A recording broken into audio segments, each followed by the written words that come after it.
Assalamualaikum warahmatullahi wabarakatuh. Kami dari kelompok 8 ingin menyampaikan materi bahasa Indonesia tentang kutipan. Berikut adalah nama teman-teman saya yang akan membantu saya menyampaikan presentasi pada kesempatan kali ini. Kutipan adalah pinjaman kalimat atau pendapat dari seorang pengarang atau ucapan seorang pengarang yang terkenal baik yang terdapat dalam buku ataupun majalah. Pengertian tersebut merupakan pendapat dari Boris Karev.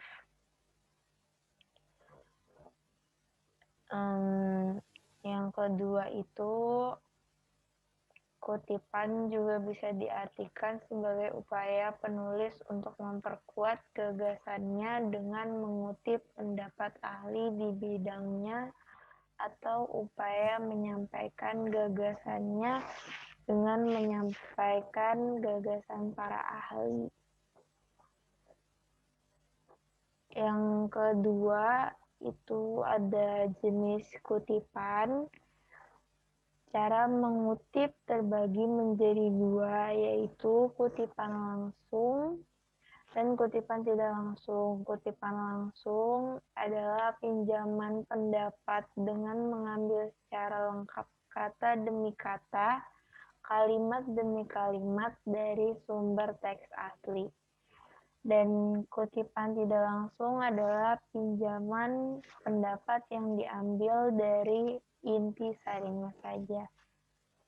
Yang keempat ini, berikut adalah contoh kutipan langsung dan kutipan tidak langsung. Yang ini adalah kutipan langsung, dan ini adalah kutipan tidak langsung. Bisa dibaca ya teman-teman.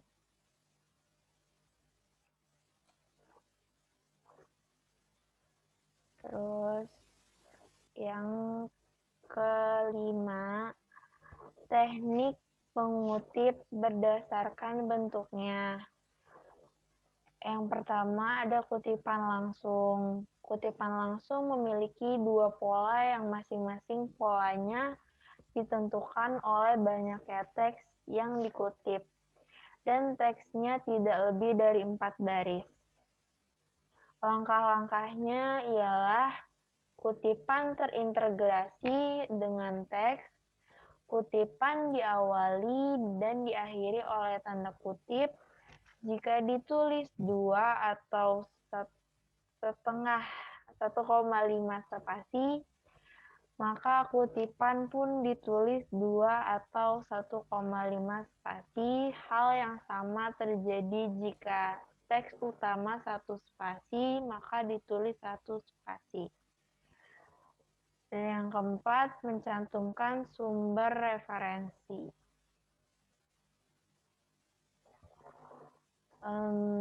Kutipan yang lebih dari 4 baris memiliki cara penulisan sebagai berikut. Seperti kutipan dipisahkan dari teks utama, kutipan tidak diawali dengan tanda kutip, dan yang terakhir, kutipan ditulis 1 spasi walaupun teks utama 2 atau 1,5 spasi. Hal yang perlu diperhatikan dalam pengutipan langsung. 1. Ketika mengutip langsung, apapun yang terdapat dalam teks harus ditulis apa adanya, meskipun dalam teks sumber terdapat kesalahan.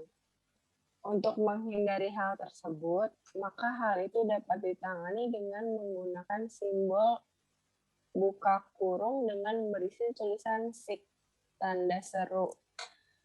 Seperti itu. Yang kedua, teknik menghilangkan bagian yang tidak perlu. Dalam kutipan, seringkali justru gagasan yang ingin dikutip terletak di akhir atau bahkan di tengah. Untuk menyiasati hal tersebut, memberikan titik elipsis atau 3 titik pada bagian yang akan dihilangkan.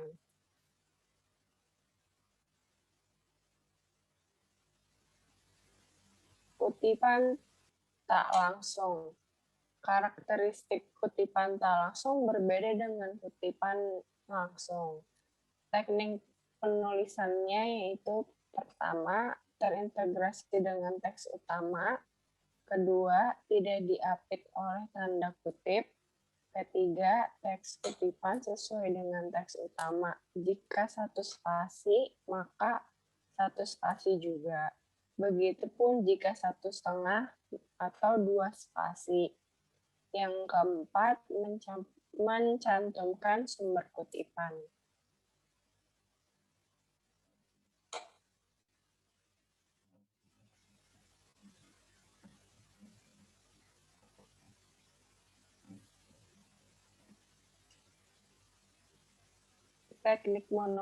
Teknik mengutip berdasarkan penulisan sumbernya. Baik kutipan langsung atau tidak langsung, keduanya harus disertai dengan sumber rujukan. Dalam menyampaikan sumber rujukannya, paling tidak ada 2 variasi, yaitu variasi yang pertama adalah catatan dalam tubuh karangan atau body note. Body note itu digunakan dalam menyampaikan sumber rujukan yang digunakan pada artikel atau yang dimuat di majalah atau koran dan dengan pola catatan kaki yang biasanya ada di bawah yang kecil itu. Terus yang kedua, semua ini dilakukan karena body note mempermudah dalam memproses tata letak baik pada koran, majalah, maupun buku. Body note memiliki pola pengutipan yang terintegrasi pada teks.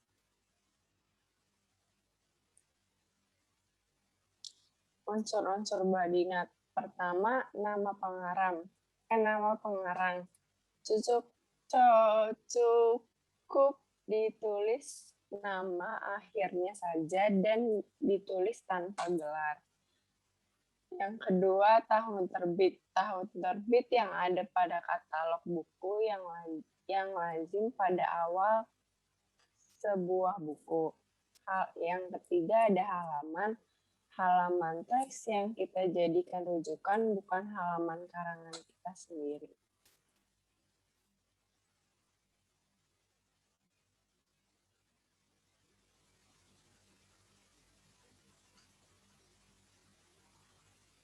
Cara penulisan body note selalu menggunakan tanda kurung dan tahun serta halaman yang dipisah dengan titik 2. Ini adalah contoh dari body note.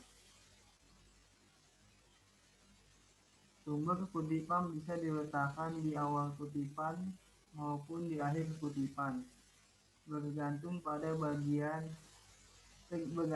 bagaimana penulisan menempatkan sumber kutipan tersebut.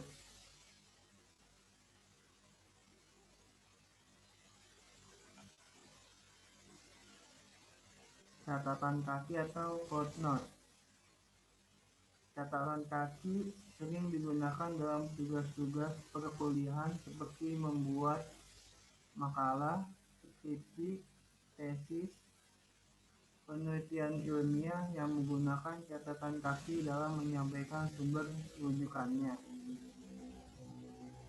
Penulisan sumber kutipan dengan cara catatan kaki jauh lebih rumit dibandingkan dengan body note. Namun, catatan kaki pada dasarnya mempermudah pembaca untuk mengetahui secara cepat sumber referensi yang digunakan oleh penulis.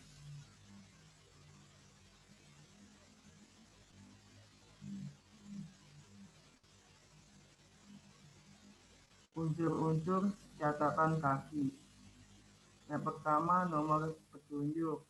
Nomor petunjuk letaknya di awal dengan bentuk angka Arab yang menggantung di atas dan berurutan secara berkesinambungan. Yang kedua, nama pengarang. Nama pengarang ditulis seperti biasa, tidak dibalik dengan gelar yang tidak dicantumkan. Yang ketiga, judul karangan. Jika judul bersumber dari majalah, maka judul tersebut dicetak miring, dan jika bersumber dari majalah, koran atau internet, maka diapit dengan tanda kutip. Yang keempat, data keperpustakaan. Data keperpustakaan meliputi kota terbit, penerbit, dan tahun terbit. Ketiga hal itu berada di dalam tanda kurung dengan nama kota di awal yang diikuti oleh titik 2 untuk kemudian ditulis nama penerbitnya. Setelah nama penerbit, barulah tahun terbit dengan nama penerbit yang dipisah dengan koma. Yang terakhir, halaman. Halaman ditulis di akhir catatan kaki. Ada yang menyingkat kata halaman ini dengan HLM atau HAL.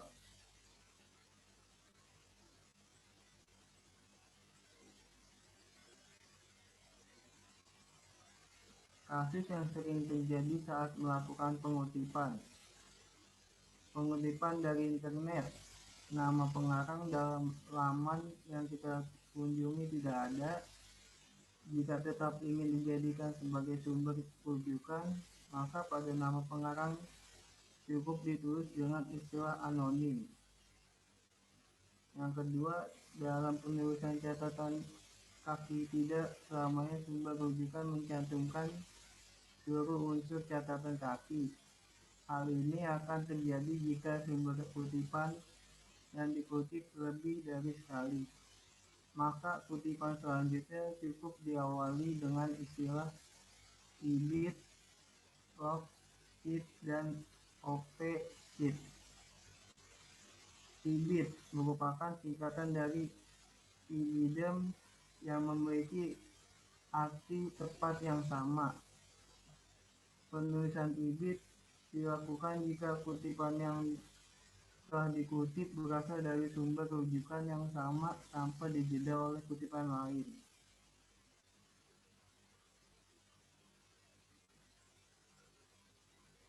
Kiat-kiat mengutip.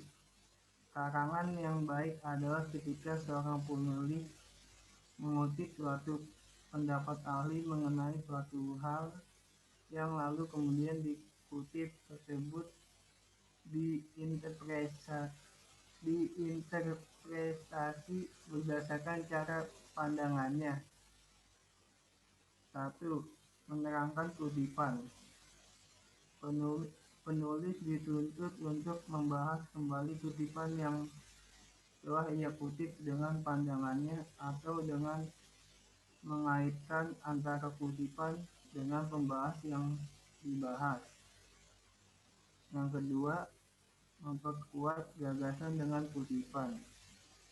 Jika menerangkan kutipan, letak kutipan berada di awal, maka sebaliknya dalam memperkuat gagasan ini.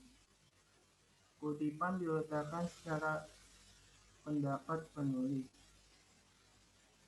sehingga kutipan tersebut seakan-akan menjadi dalil pembenaran atau pendapat penulis. Yang ketiga, menyimpulkan beberapa kutipan. Syarat utama dalam menyimpulkan beberapa kutipan adalah kutipan-kutipan tersebut harus satu konsep atau sederajat sehingga memungkinkan untuk melakukan penyimpulan. Yang keempat, membandingkan beberapa kutipan. Untuk membandingkan beberapa kutipan sebenarnya hampir sama dengan menyimpulkan, yakni konsepnya sama. Namun dalam membandingkan beberapa kutipan ini, dari kesamaan tersebut penulis dituntut untuk mengidentifikasi perbedaan yang ada antara satu kutipan dengan kutipan lainnya. sekian presentasi dari kelompok kami. Mohon maaf apabila banyak kesalahan dalam membaca atau mempresentasikan diri. Semoga bermanfaat bagi kita semuanya. Wassalamualaikum warahmatullahi wabarakatuh. Waalaikumsalam warahmatullahi wabarakatuh.